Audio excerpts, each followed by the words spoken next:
Hola Quim, què fas?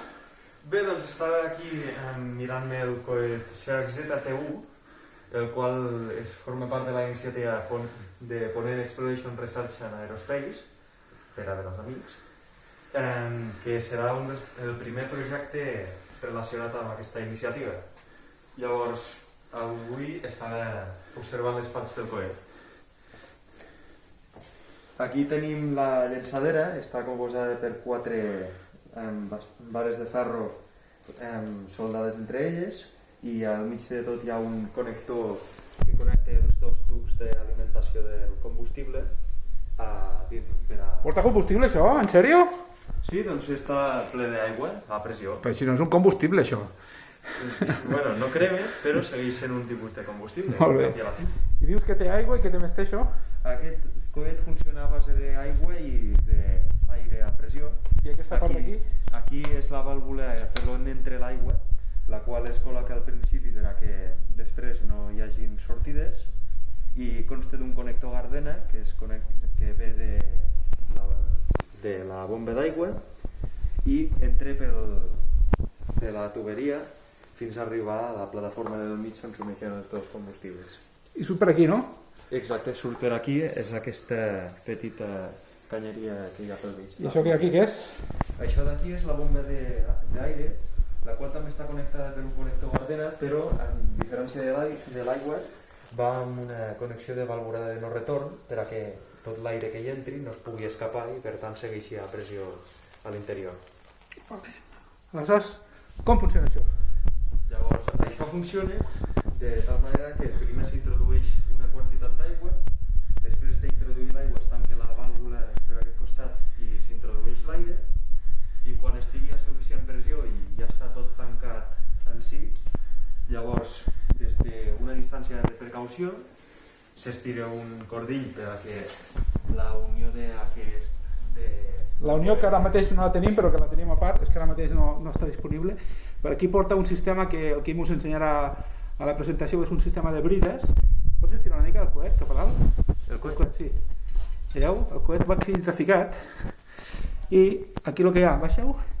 Aquí el que hi ha és un sistema de brides que el que fa és que això ho agafa i quan s'estira d'aquesta corda, teòricament, què passa quan s'estira la corda? Llavors deixa d'estar tancat hermèticament el coet i per tant sortiria... La pressió, cap a on surt la pressió? Doncs cap avall perquè per tant no té sortida. I com surt cap a baix, què passa? Llavors es propulsaria el coet. I és efecte acció-reacció. L'acció és cap a baix. Una de les lleis de Newton.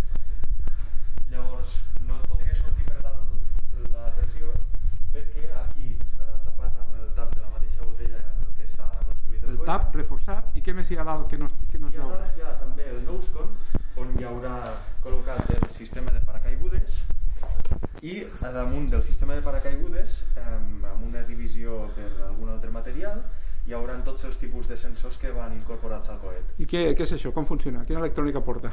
Doncs porta una electrònica centrada en un Arduino Nano, la qual estarà complementada amb diferents tipus de sensor, com per exemple temperatura, de pressió, de velocitat i d'acceleració, i també portarà un petit Actuador. un servomotor, el qual, quan detecti un dels sensors que el coet comença a descendre, llavors actuarà i obrirà la comporta a la qual està introduïda el seu paracaigudes. I què més fa aquesta electrònica també a part d'això?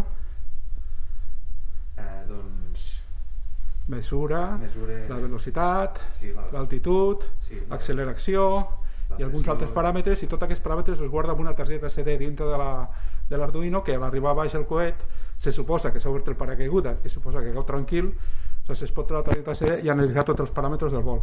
I veig que avui tenies molta set i t'has agafat una botella de casera, de gasosa. Doncs sí, aquesta és la botella amb la que precisament... Què dius ara? Això? És una botella de gasosa, tio.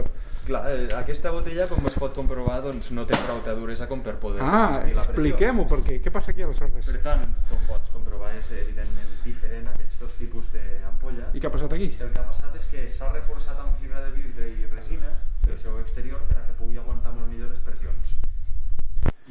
I tu saps l'anècdota d'on ha sortit aquesta botella? Com? Tu saps l'anècdota d'on ha sortit aquesta botella? Doncs no. És la gasosa més barata que hi havia al Lidl. Valia 15 cèntims la botella. Perquè vam comprar moltes botelles per fer proves. Bueno, què més es queda que explicar? Deixes algun detall? Doncs principalment res. El muntatge, com aquesta botella també era poc dura, també va haver-hi certs problemes com que l'estructura de la botella no podia resistir el propi pes de la fibra de vidre i la resina. Llavors, per dins, com podem comprovar les petites cintes que estan allí perquè primer es van posar cilindres de cartró per a que pogués suportar el pes.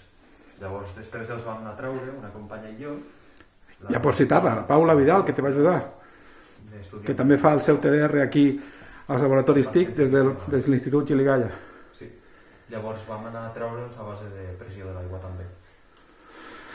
Molt bé, doncs ara ho fem al revés, que això no t'ho havies previst. Agafa el telèfon, sisplau. Doncs gràcies a tots per veure. Estem aquí als laboratoris del Parc Científic de Lleida. Jo soc Andreu Ibáñez, el seu director, i li desitjo molta sort al Quim i a la Televisió en general en el seu projecte. Fins una altra.